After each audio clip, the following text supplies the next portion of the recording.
नमस्कार। अच्छा, मन की शांति, एक ऐसी गहरी अवस्था जो बिल्कुल स्वर्ग जैसी लगे, क्या ये मुमकिन है? आज हम एक ऐसे ही आध्यात्मिक लेख के विचारों में गहरे उतरने वाले हैं। ये लेख एक बहुत ही, कह सकते हैं, दिलचस्प रास्ता दिखाता है वहां तक पहुंचने का। और जानते हैं कैसे? सिर्फ और सिर्फ याद की शक्ति से। तो चलिए इस सफर पर साथ में निकलते हैं। तो लेख की शुरुआत ही बस इसी एक लाइन से होती है। सीधी सी बात है, लेकिन कितनी शक्तिशाली। यही वो बुनियाद है जिस पर आज की सारी चर्चा टिकी है कि भाई मुक्ति या वो जो सर्वोच्च अवस्था है, उसका रास्ता याद करने से, इसी अमल से होकर गुजरता है। तो ठीक है, समाधान पर आने से पहले ये समझना जरूरी है कि समस्या आखिर है क्या। और ये लेख इसे एक बड़ा ही अनोखा शब्द देता है, अलबेलापन। मतलब एक तरह की आध्यात्मिक लापरवाही या कह लीजिए भुलक्कड़पन। जरा सोचिए, एक ऐसी दुनिया जहां आत्माएं अपनी असली, अपनी शांत पहचान ही भूल चुकी हैं और बस इसी वजह से दुख का अनुभव कर रही हैं। और ये लेख जो तस्वीर सामने रखता है ना, वो काफी गंभीर है। ये दुनिया को दुख और अकाल मृत्यु यानी बेवक्त मौत की जगह बताता है। पर इसकी जड़ क्या है? कहां से शुरू हुआ ये सब? तो लेख एक वजह देता है, काम चिता, मतलब इच्छाओं की वो आग जो सब कुछ जला देती है। इस नजरिए से देखें तो असली प्रॉब्लम यह है कि आत्माएं खुद को ये शरीर समझने लगी हैं। इस हालत को देह अभिमानी कहा गया है।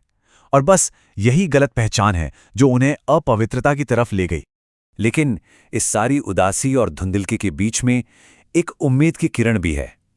ये लेख एक समाधान पेश करता है, एक दिव्य मार्गदर्शक का आगमन, एक ऐसा गाइड जो इन भटकी हुई आत्माओं को वापस ज्ञान और पवित्रता का रास्ता दिखाने के लिए आता है। और इस गाइड को, इस मार्गदर्शक को नाम दिया गया है शिव बाबा, यानी परमपिता, परमात्मा। उन्हें कहा गया है ज्ञान का सागर और पतित पावन। पतित पावन मतलब वो जो गिरे हुओं को, अपवित्रों को फिर से पावन यानी पवित्र करने की शक्ति रखते हैं।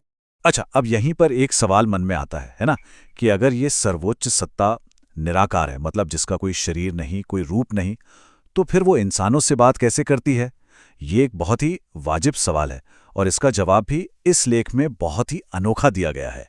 तो देखिए, तरीका ये बताया गया है, वो सर्वोच्च सत्ता जन्म नहीं लेती। इसके बजाय अपना ज्ञान देने के लिए वो एक शरीर, एक भौतिक शरीर उधार लेती है। और इस शरीर को एक रथ कहा जाता है, जैसे एक गाड़ी। और जिस इंसान का शरीर इस काम के लिए माध्यम बनता है, उन्हें ब्रह्मा नाम दिया गया है। अब यहां पर कोई कंफ्यूजन ना हो, इसलिए इन तीनों में फर्क समझना बहुत बहुत जरूरी है। देखिए, शिव बाबा वो हैं निराकार रचयिता, क्रिएटर। ब्रह्मा वो हैं इंसानी माध्यम, वो रथ जिनके जरिए ज्ञान दिया जा रहा है। और श्री कृष्ण वो रचयिता नहीं बल्कि रचना है, क्रिएशन। वो एक संपूर्ण आत्मा है जो उस स्वर्गीय दुनिया के पहले राजकुमार बनते हैं जिसे बनाया जा रहा है। तो चलिए अब आते हैं इस पूरी टीचिंग के बिल्कुल सेंटर में, उस मेन प्रैक्टिस पर जो ये गाइड सिखाते हैं, और वो है याद का अनुशासन, जिसे सिर्फ याद कहा गया है। पर ये याद आखिर है क्या? क्या ये बस किसी के बारे में सोचना है? नहीं, ये उससे कहीं ज्यादा गहरा है। लेख इसे एक सच्चे माशूक यानी शिव बाबा के साथ एक लगातार एक प्यार भरा कनेक्शन बताता है। एक ऐसा जुड़ाव जो मानसिक भी है और आध्यात्मिक भी। और बस इसी लगातार कनेक्शन के जरिए आत्मा खुद को फिर से प्योर, पवित्र करना शुरू कर देती है। तो यहां पर दो रास्ते बिल्कुल साफ साफ दिखाए गए हैं। एक तरफ है कामचिता, ये शरीर होने के एहसास का रास्ता है और हमने देखा कि ये दुख की तरफ ही ले जाता है। और इसके ठीक उलट दूसरी तरफ है ज्ञानचिता, यानी ज्ञान की आग। ये आत्मा होने के एहसास का रास्ता है और ये ले जाता है पवित्रता की ओर, एक ऐसी स्टेज जिसे लेख में गोरा यानी सुनहरा हो जाना कहा गया है। एक बात समझनी बहुत जरूरी है, ये कोई पैसिव मेडिटेशन या आराम से करने वाली चीज नहीं है।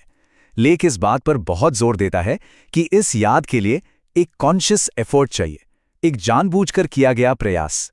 क्योंकि रोज की जिंदगी में तो ध्यान भटकाने वाले कितने ही तूफान आते रहते हैं ना।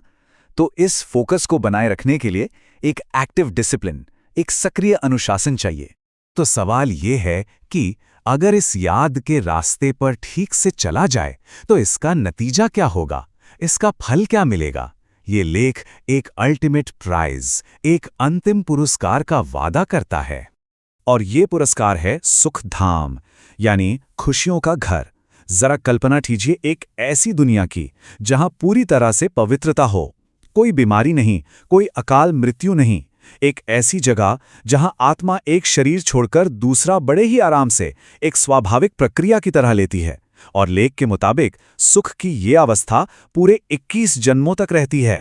अच्छा, ये सब एक बहुत बड़े कॉस्मिक साइकिल का हिस्सा है। लेख बताता है कि हर आत्मा 84 जन्मों के एक चक्र से गुजरती है। ये सफर देवता की सबसे ऊंची अवस्था से शुरू होता है, फिर योद्धा और व्यापारी की अवस्थाओं से गुजरता हुआ सबसे निचले पॉइंट तक पहुंचता है। और सबसे खास बात क्या है? मौजूदा समय को, आज के दौर को ब्राह्मण अवस्था कहा गया है। ये सीखने का, याद करने का और अपनी किस्मत को पूरी तरह से बदलने का एक बहुत ही खास, एक अनोखा दौर है।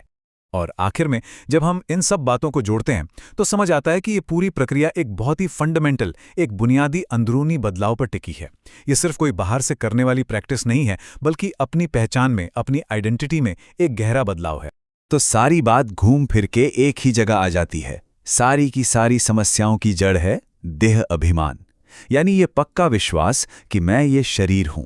और शांति और पवित्रता की चाबी, वो है आत्मा अभिमान, ये गहरा ज्ञान और अनुभव कि मैं एक आत्मा हूं। इसीलिए जो असली आध्यात्मिक मेहनत है ना, वो सिर्फ मेडिटेशन में बैठ के नहीं होती, वो तो हर पल, हर सेकंड होती है। असली चैलेंज तो ये है कि इस आत्मिक अवेयरनेस को, इस जागरूकता को अपने हर काम में लाया जाए, खाते हुए, चलते हुए, काम करते हुए, ताकि बुद्धि हमेशा अपनी असली पहचान और उस सुप्रीम पावर की याद से कनेक्टेड रहे। तो इस पूरी चर्चा को हम एक सवाल पर आकर छोड़ते हैं, जिस पर सोचा जा सकता है। अगर इस लेख में कही बात सच है और हम सब वाकई वो आत्माएं हैं जो ये भूल चुकी हैं कि हम कौन हैं, तो फिर सच में याद करने का असली मतलब क्या हो सकता है? शायद इसी एक सवाल में इस पूरे सफर का निचोड़ छिपा है।